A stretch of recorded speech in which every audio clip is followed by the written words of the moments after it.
Hey everybody, it is Jason from the Texas Gun Vault 2, and I'm out here in the garage preparing to make or film the garage portion of a range report on this really cool Zastava ZPAP M70 AK-47.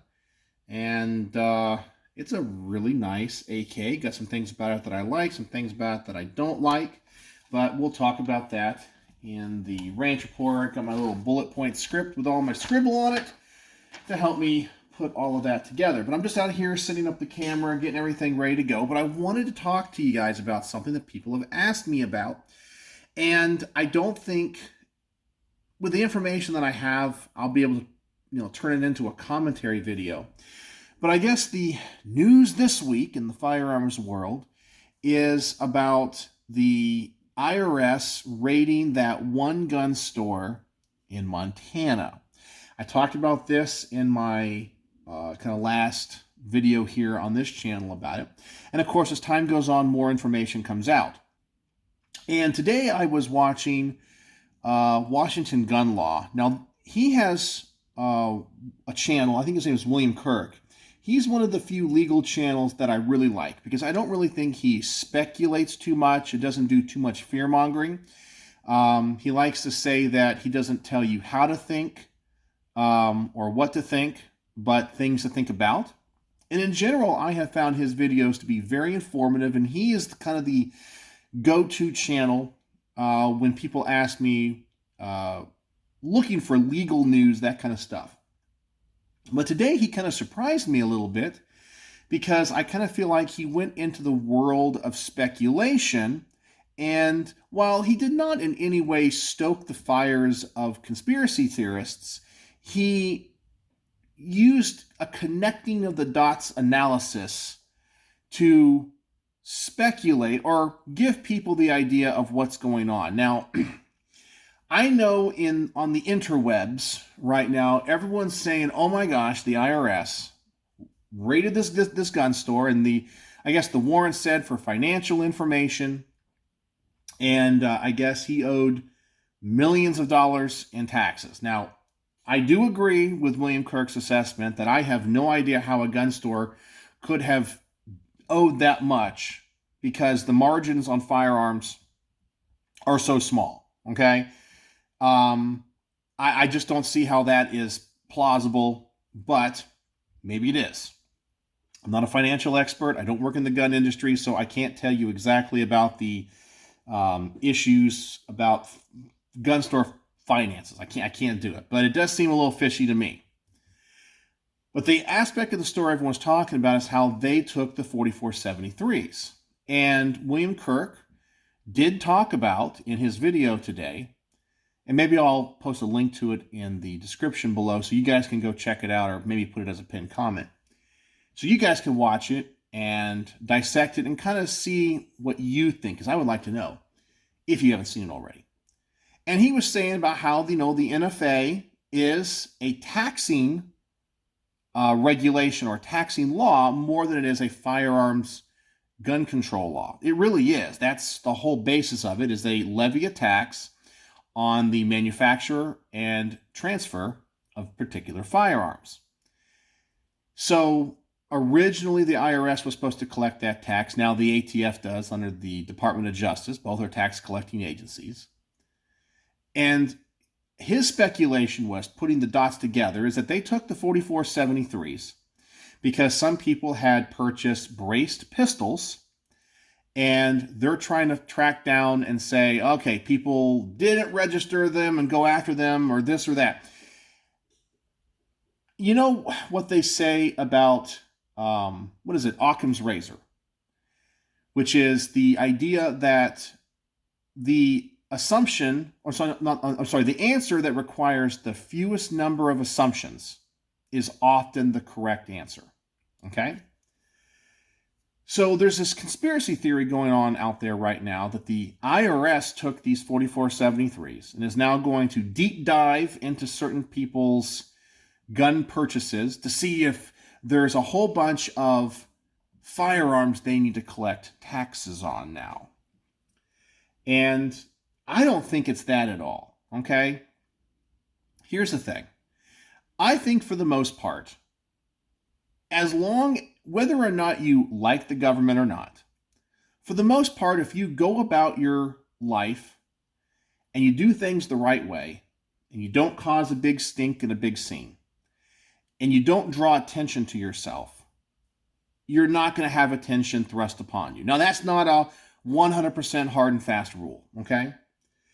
But what this all seems like to me, okay, and let me tell you, everybody has secrets. Everybody has secrets. There is a possibility, because the IRS is saying he owes this exorbitant amount of money, that most gun stores in major places, like here in Texas, I mean, we're talking Montana. Montana is not, while they're a very gun-friendly state, and he probably has sold a lot of guns over the years, he's not doing the volume that a gun store here in Texas or maybe North Carolina or Oklahoma are doing, more populated areas. So I don't see how he could come up with that type of revenue. Now, what if, I'm not saying this is it. What if there is some type of legitimate money laundering situation that the IRS has seen large amounts of money moving between accounts? Things are being tipped off. Maybe there was some type of informant, and there's something going on behind the scenes that we don't know about, okay?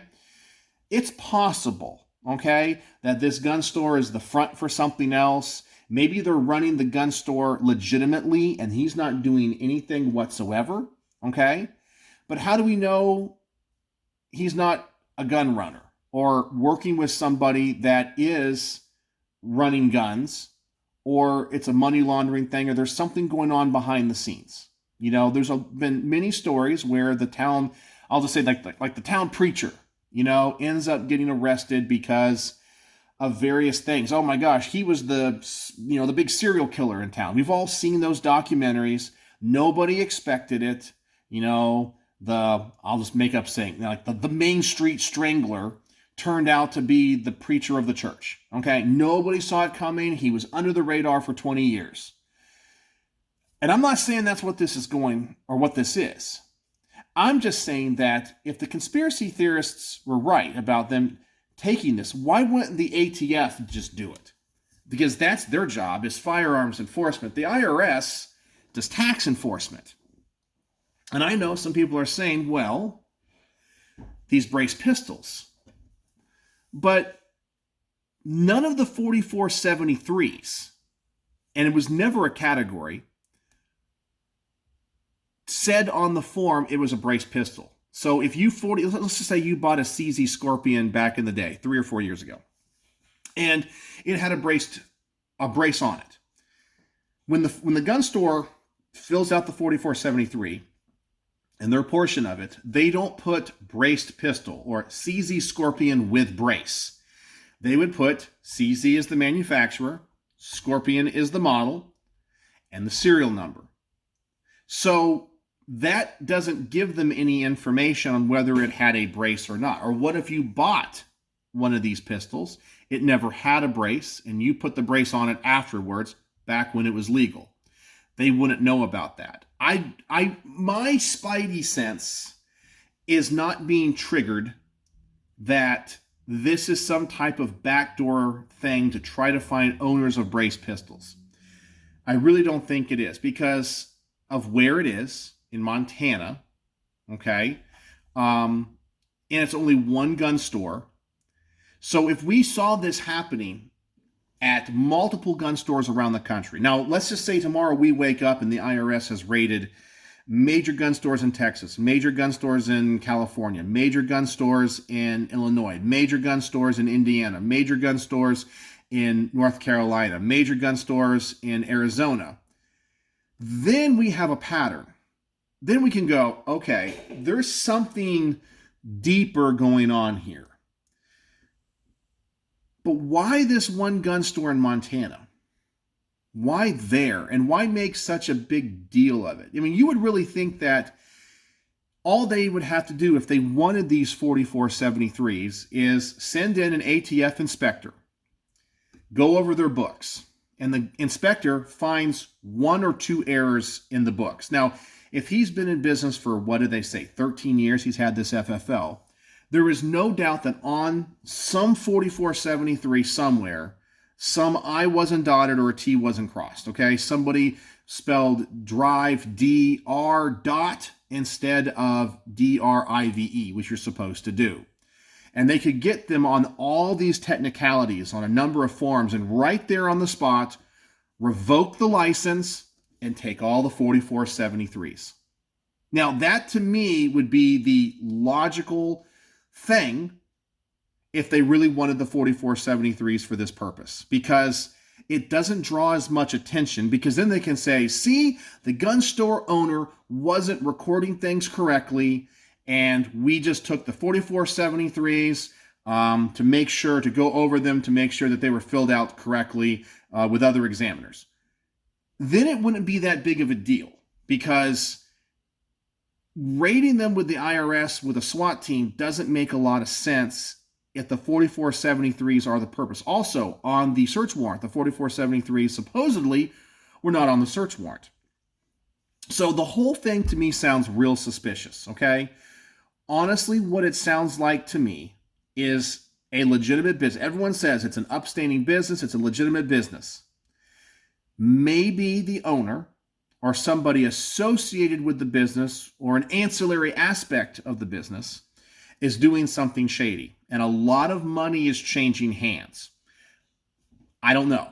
Could it be money laundering? Could it be drugs? Could it be gun running? Could it be some other type of organized crime? Could it be theft? I don't know. I have no idea.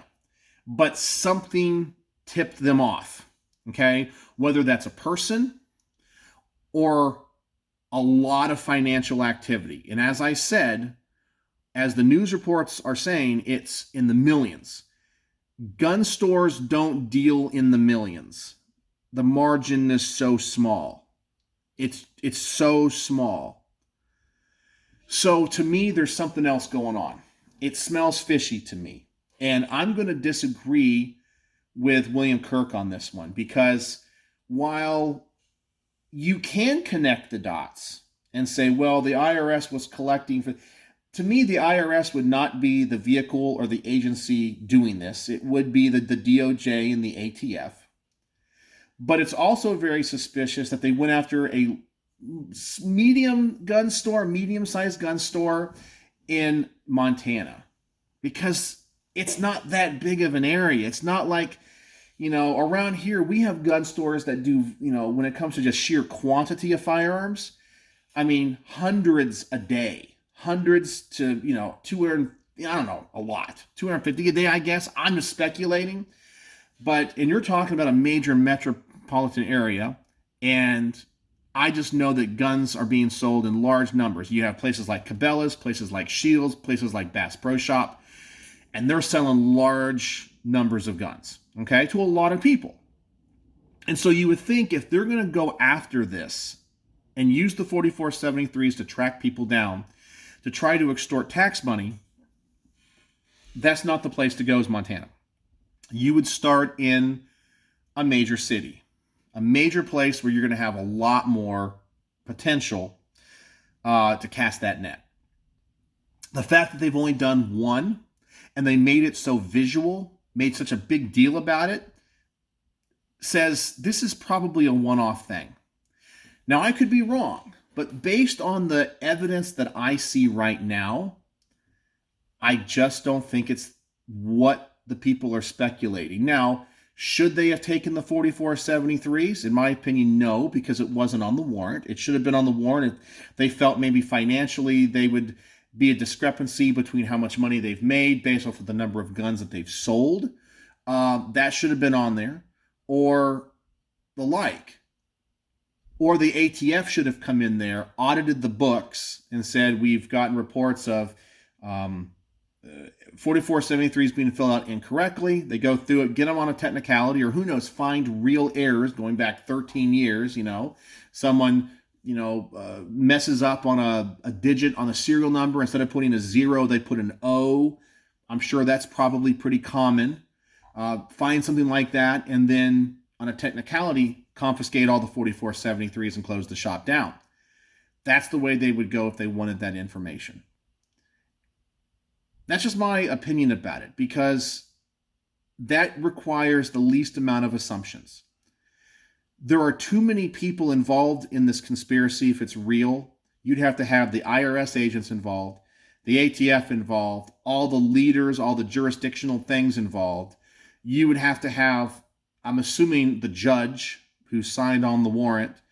It'd be way too many people involved for someone not to say something and speak up. Because I'm going to assume that the agents that were involved in this raid are probably based in Montana. They're probably from, I don't know where the office is in Montana, Missoula or something. I have no idea. But wherever they are, they're probably of that culture, meaning like the Montana culture, pro-gun, that's their community. So I find it hard to believe that not one person involved with all of this wouldn't have spoken up and there wouldn't be some type of leak. That's just my opinion. I think it requires the least amount of assumptions, that it's a possibility, and I'm not accusing anybody of anything, that there was more to this story than what's being let on, because that's what this looks like. It's what it looks like. I'm telling you, it's just like finding out that the preacher in town of the First Baptist Church was the Main Street Strangler, for 20 years. And then the Strangler goes away. And then later someone puts a piece together and goes, wait, hold on, this and that. And they are able to get the evidence. They get enough for evidence for a warrant. They go into the preacher's house and they find the memorabilia that was taken from the crimes or whatever. That's what this seems like to me. And I feel like people really aren't waiting for the facts. Now, as I said, if the IRS raids other gun stores, okay, maybe there's something to this. If people start getting knocks on the door from the IRS about firearms, okay, maybe there's something to this, and I'm completely on board, 100%. But right now, it's in the world of speculation. And to me, it just seems like the wrong if this conspiracy theory is true, the wrong agency did the work. It would be the DOJ and the ATF, not the IRS. The public information that has come out would be different, meaning it wouldn't be in the millions of dollars. I mean, that is a bold claim. And as I said in one of my recent videos, extraordinary claims require extraordinary evidence. So to me, it just seems like it's not what the people in the gun community are trying to make this out to be. And while I think William Kirk did not necessarily insinuate and say it is, I have a feeling that the speculation is getting a little bit out of control until we know more.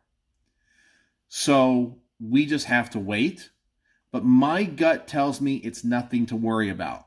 For all we know, in the course of another couple of weeks, we might see an arrest. Let's just say, what are you guys going to do if the gun store owner gets arrested?